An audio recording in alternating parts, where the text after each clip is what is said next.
ବୋଉ ବୋଉ କଣ ଆଇଲେ ଦେଖିବେ ବାପା କେମିତି ମନ ଦୁଃଖ କରି ବସିଛନ୍ତି। ବାବା ବାହାରିଲେଣି ପୁଅ ଆଇଲେ ଖାଲି ମୁଁ ଯିବି ବାହାରିଥିଲି ଗୋଟେ ଜାଗାକୁ। ବାପା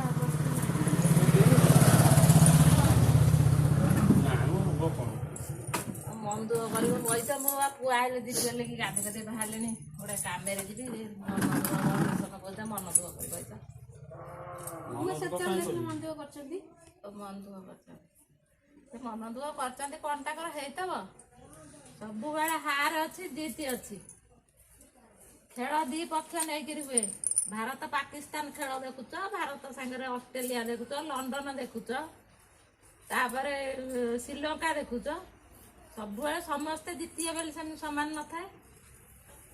ଯୋଉ ଖେଳଟା ଖେଳେ ଆଗେ ତାର ଯେତେବେଳେ ଚମ୍ପିଆନଟା ଧର ଗଲା ଆଗରେ, ସିଏ ଆଗରେ ଯାଏ ମୁଁ ଜାଣିନି, ଧର ଚମ୍ପିଆନଟା ଆଗରେ ଗଲା, ସେ ଆଉଟ ହେଇଗଲା। ଲୋକ ଯେତେ ଗାଲରେ ବସିଥିବେ ସେ କଣ କରିବେ, ତାଙ୍କ ଦଳର ଲୋକ ଧର ଭାରତର ପାକିସ୍ତାନ ହଉଛି, ପାକିସ୍ତାନ ଦଳ ପୁରା ତାଳି ମାରି ନାଚିବେ ପଡ଼ିକିରି।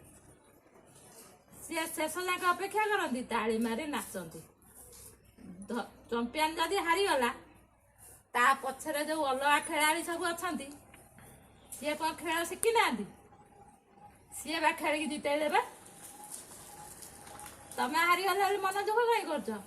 ତମେ ଖେଳର ମୁଖ୍ୟ, ଯଦି ହାରିଗଲ ତମ ପଛ ଖେଳାଳି ବା ତମକୁ ଜିତେଇ ଦେବେ। ତମ ମନ କାଇଁ ଦୁଃଖ କରୁଛ?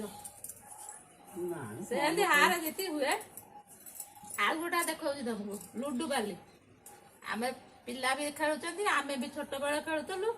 ରଜ ହେଲା ଭଲ ମନ୍ଦ ହେଲା ଆମେ ବି ଲୁଡୁ ବାଲିରେ ଖେଳୁଛୁ। ଯିଏ ସିଡ଼ିରେ ଉପରକୁ ଚଢ଼ି ଚଢ଼ି ଯାଏ ଖେଳରେ, ସିଏ ଜୋରରେ କଣ ହୁଏ, ଖୁସି ହୁଏ।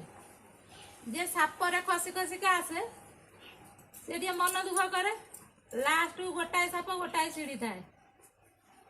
ଯିଏ ତଳୁ ଧୀରେ ଧୀରେ ଯାଉଥିବ ସେ କଣ କରିବ, ସେ ସିଡ଼ିରେ ଯେତେବେଳେ ପଡ଼ିଯିବ ସେ ଯାଇକି ସେଠୁ ସେ କଣ କରିବ, ଖୁସି ହେଇଯିବ। ଲାଷ୍ଟରେ ଯୋଉ ସାପ ମୁଣ୍ଡ ଖାଇଦବ ଯିଏ ପୁରା ଆସି ଏକାଥରେ ତଳେ, ସେ କଣ କରିବ, ସେତେବେଳକୁ ବୁଦ୍ଧି ଶୂନ୍ୟ। ଲାଷ୍ଟ ଯାକେ ଅପେକ୍ଷା କର।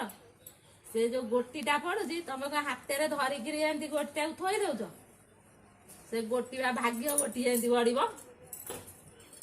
ସିଏ ବି ଗୋଟି ସିଡ଼ିରେ ଚଢିଲା ବାଲା ବି ଗୋଟି ପକଉଛି, ଆଉ ସିଡ଼ିରେ ଯୋଉଟା ସାପରେ ଓହ୍ଲଉଛି ସିଏ ବି ଗୋଟି ପକଉଛି।